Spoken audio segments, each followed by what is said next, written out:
Welcome back. સમાચારોમાં આગળ વધીએ. મહત્વપૂર્ણ સમાચાર મળી રહ્યા છે. છત્રાલ વિસ્તારમાં ફાયરિંગની ઘટના બની છે. હાલ જે પ્રાથમિક વિગતો મળી રહી છે તે અનુસાર અત્યારે પોલીસ ઘટના સ્થળે પહોંચી ચૂકી છે. કડી રોડ ઉપર પોલીસ ટીમ પર ફાયરિંગ કરવામાં આવ્યું છે. વોચમાં રહેલી મહેસાણા લોકલ ક્રાઇમ બ્રાન્ચની જે ટીમ છે તેના ઉપર ફાયરિંગ થયું છે. લગભગ 3 જેટલા અજાણ્યા શખ્સો ફાયરિંગ કરીને ત્યાંથી ફરાર થઈ ચૂક્યા છે. ફાયરિંગ કરનાર શખ્સોને ઝડપવા માટે જે એક્ઝિટ પોઈન્ટ્સ છે ત્યાં નાકાબંધી કરવામાં આવી છે. આપને જણાવી દઈએ કે પોલીસની ટીમ ઉપર જ 3 જેટલા શખ્સોએ ફાયરિંગ કર્યું છે અને ત્યાંથી તેઓ ફરાર થઈ ગયા છે. વોચમાં રહેલી જે એલસીબીની ટીમ હતી તેના ઉપર જ 3 અજાણ્યા શખ્સો ફાયરિંગ કરીને ત્યાંથી ફરાર થઈ ચૂક્યા છે.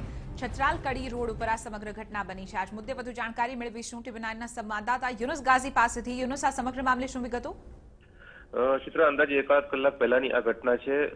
એસપીઆઈ ની જે વાવોલ બ્રાન્ચ હતી તે લૂંટનો નિષ્ફળ પ્રયાસ કરનાર જે લૂંટારૂ ટોળકી છે તે કડી રોડ ઉપર ફરતી હોવાની બાતમીના આધારે જે મહેસાણા એલસીબીની ટુકડી ઓપરેશનમાં હતી તે દરમિયાન જ જે અજાણ્યા શખ્સો છે તેઓ દ્વારા ફાયરિંગ કરવામાં આવી હોવાની પ્રાથમિક વિગતો મળી રહી છે. એલસીબીના પીએસઆઈ સહિતની જે ટુકડી હતી તે વોચમાં હતી તે દરમિયાન આ ઘટના બની છે.